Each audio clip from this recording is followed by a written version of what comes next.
నేను మిత్రులకు చెప్పదలుచుకున్నా. ఇవాళ ఆయన గొప్పలు చెప్తున్నాడు. మీరు ప్రాజెక్టులు కట్టినరా, కేసీఆర్ గారు ప్రాజెక్టులు కట్టినరు, రిజర్వాయర్లు కట్టిరని. తాటి చెట్టు అంతా పెరిగిండు కానీ ఆవకాయ అంతా కూడా ఆయన మెదడులో తెలివితేటలు ఉన్నట్టు నాకు అనిపిస్తలేదు. శ్రీరామ్ సాగర్ 100 టీఎంసీల ప్రాజెక్ట్ ఎవరు? మీ తాత కట్టిండా? శ్రీశైలం ప్రాజెక్టులో 300 టీఎంసీలు నిల్వ మీ ముత్తాత చేసిండా? నాగార్జున సాగర్లో 200 పైచీలకు టీఎంసీల నీళ్ళ ప్రాజెక్టు ఎవరు కట్టిండ్రా అని నేను హరీష్ రావు గారిని అడగదలుచుకున్నా. జూరాల కావచ్చు, భీమా కావచ్చు, నెట్టంపాడు కావచ్చు, కోయిల్ సాగర్ కావచ్చు, లేకపోతే దేవాదుల కావచ్చు, లేకపోతే ఇందిరా సాగర్, లేకపోతే రాజీవ్ సాగర్ ప్రాజెక్టులను ఆనాడు కాంగ్రెస్ పార్టీ మొదలుపెట్టినవి కాదా? శ్రీపాద ఎల్లంపల్లి మేము కట్టింది కాదా? ఇవాళ మేము కట్టిన ప్రాజెక్టులు ఈ తెలంగాణ రాష్ట్రాన్ని సస్యశ్యామలం చేసినాయి.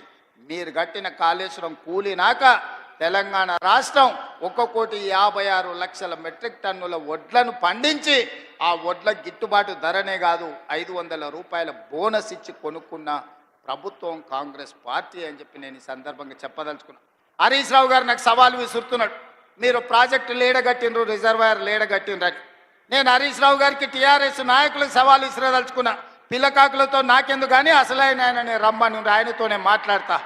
శ్రీరామ్ సాగర్ మీద మాట్లాడదామా, నాగార్జున సాగర్ మీద మాట్లాడదామా, శ్రీశైలం ఆనకట్ట మీద మాట్లాడదామా, జూరాల మీద మాట్లాడదామా, భీమా మీద మాట్లాడదామా, నెట్టంపాడు మీద మాట్లాడదామా, కోయిల్ సాగర్ కట్ట మీద మాట్లాడదామా, రాజోలి బండ డైవర్షన్ స్కీమ్ దగ్గర మాట్లాడదామా, లేకపోతే మంజిరా పరివాహక ప్రాంతంలో మాట్లాడదామా? చంద్రశేఖర్ రావు గారు, వీళ్ళని కాదు, నువ్వు రా, నువ్వు వస్తే నీకు తెలుస్తుంది మేమేం చేసినాం, మీరేం చేసినాం.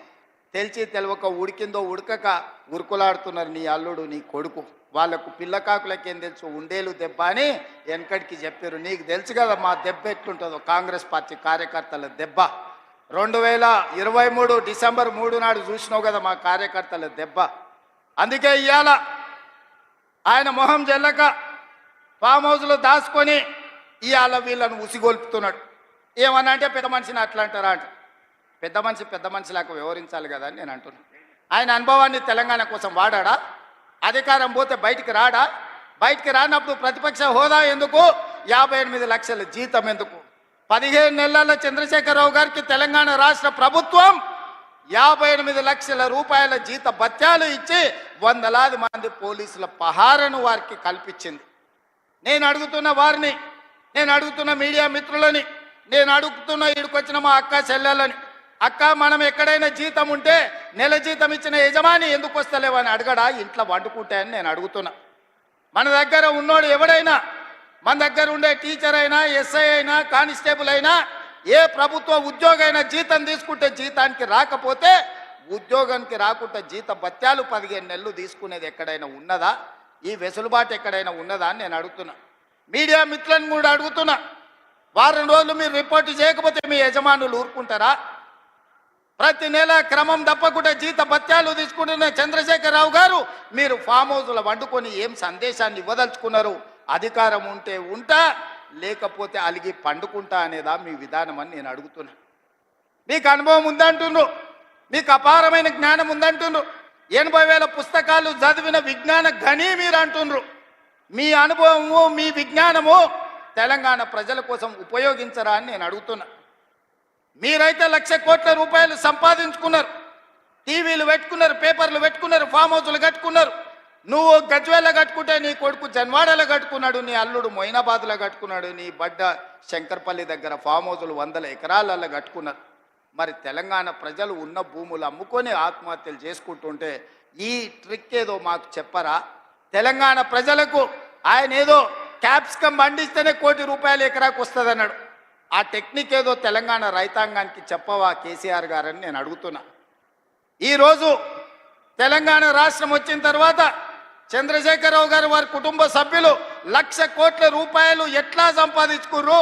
తెలంగాణ రాష్ట్రం 4 కోట్ల ప్రజల నెత్తి మీద 8,29,000 కోట్ల రూపాయల అప్పెట్లు వచ్చింది.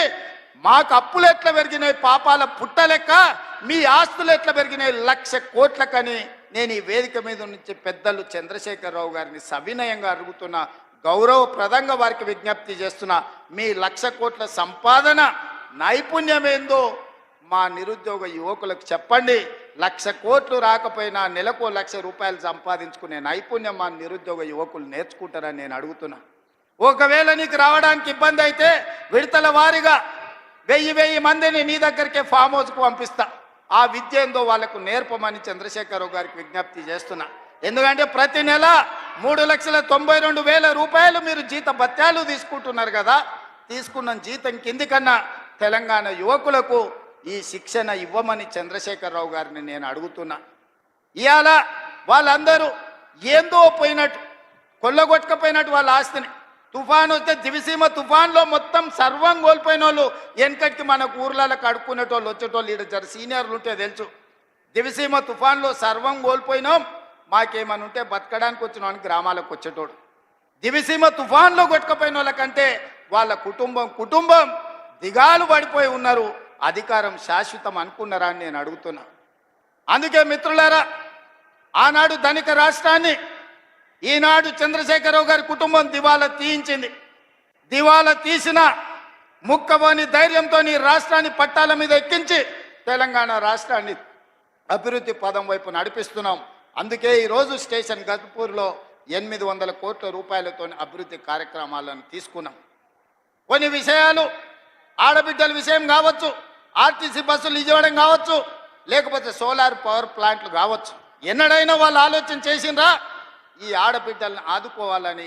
ఈరోజు మా స్వయం సహాయక సంఘాలను అడుగుతున్నా, మీ పావలా వడ్డీ కానీ మీ జీరో వడ్డీ కానీ ఎన్నడన్నా మిమ్మల్ని 10 ఏళ్ళల్లో ఇంటి బయటికి రానిచ్చిండ్రా బీఆర్ఎస్ వాళ్ళు, గత ప్రభుత్వం అని నేను అడుగుతున్నా. ఇవాళ మా అక్కల్ని అందరినీ ధైర్యంగా రండి, మీ తమ్ముడికి అడ్డగా నిలబడండి, మీ సోదరుడు ఉన్నాడు, మీరు అభివృద్ధి పదం వైపు నడవండి అని చెప్పి ఈరోజు ఆడబిడ్డలకు ఈరోజు మేము నిలబడ్డాం. నేను అడుగుతున్నా చంద్రశేఖరరావు గారు, ప్రొఫెసర్ జయశంకర్ గారి ఊరిని కూడా 10 ఏళ్లలో నువ్వు రెవెన్యూ విలేజ్ చెయ్యలేదు. నేను వచ్చిన తర్వాత జయశంకర్ గారి ఊరిని రెవెన్యూ విలేజ్ చేసిన. ఈ ప్రభుత్వం వచ్చినాకనే వరంగల్కి ఎయిర్పోర్ట్ వచ్చింది. ఈ ప్రభుత్వం వచ్చినాకనే రైల్వే కోచ్ ఫ్యాక్టరీ మీకు వచ్చింది. ఈ ప్రభుత్వం వచ్చినాకనే వరంగల్కి అండర్ గ్రౌండ్ డ్రైనేజ్ వచ్చింది. ఈ ప్రభుత్వం వచ్చినాకనే వరంగల్కి ఔటర్ రింగ్ రోడ్ వచ్చింది. ఈ ప్రభుత్వం వచ్చినాకనే మీకు కాళోజీ కళాక్షేత్రం పూర్తయింది. ఈ ప్రభుత్వం వచ్చినాకనే వరంగల్ అభివృద్ధి కార్యక్రమాలు ఆగిపోయిన ఫ్లైఓవర్ బ్రిడ్జు నాయని రాజేందర్ రెడ్డి పట్టుబట్టి దాన్ని పూర్తి చేయడానికి ఒక్కొక్క కొలికి పట్టుకొస్తున్నాడు. ఈ ప్రభుత్వం వచ్చినాకనే 800 కోట్ల రూపాయలు ఈరోజు స్టేషన్ గన్పూర్కు